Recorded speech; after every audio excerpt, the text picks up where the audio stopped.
What if I told you the greatest competitive advantage a leader can have is not brilliance or resources or even strategy? It's how deeply you care. That's the C in legacy.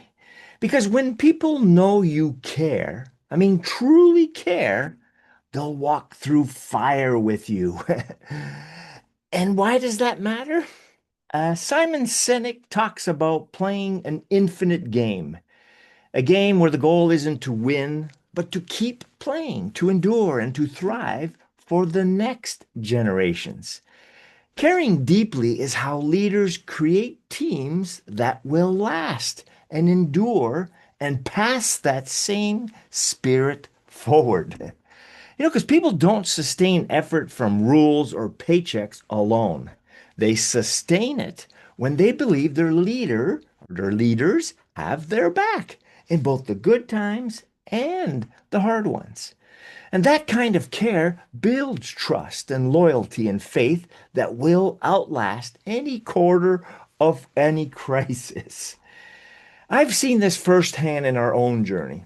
There were seasons where business was tough. Lean times, stressful times, moments where the future really felt uncertain.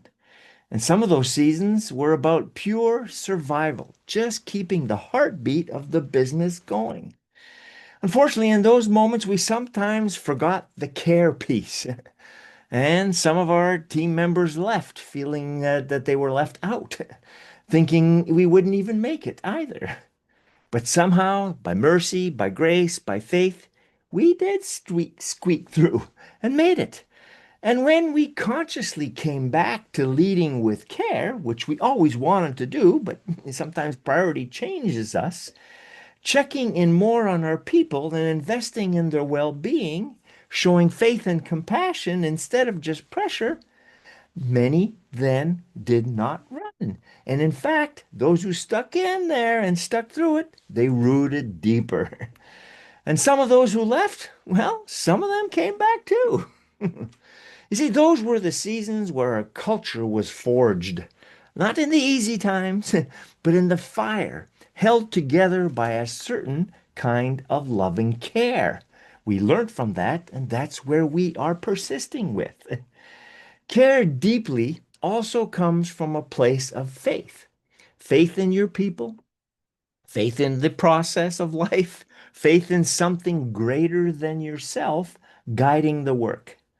For me and for our family, dad, mom, and others, that faith is in God.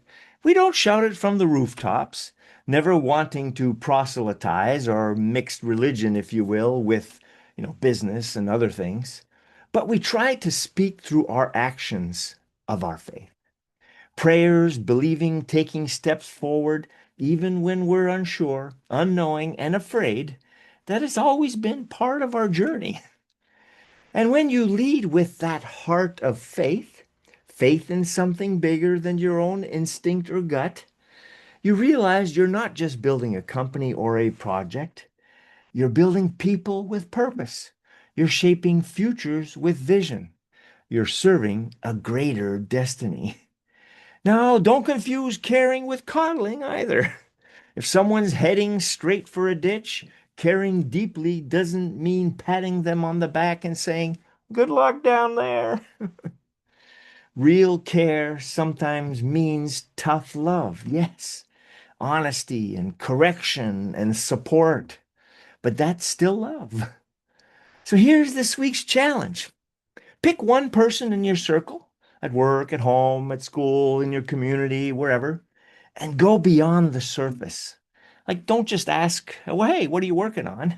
Ask, "Hey, how are you really doing?" And then listen, really listen. Care enough to hear the answer. Care enough to remember the answer. Care enough to follow up maybe in a next time if you couldn't do it then and there. Caring deeply isn't just a nice slogan. It's the foundation of trust. It's the engine of loyalty. It's the heartbeat of servant leadership.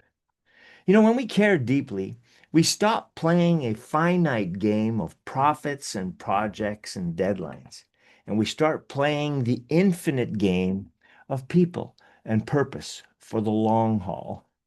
So this week, let's care deeply and show it and live it and let your people feel it. Because in the end, you know what? The real legacy is you.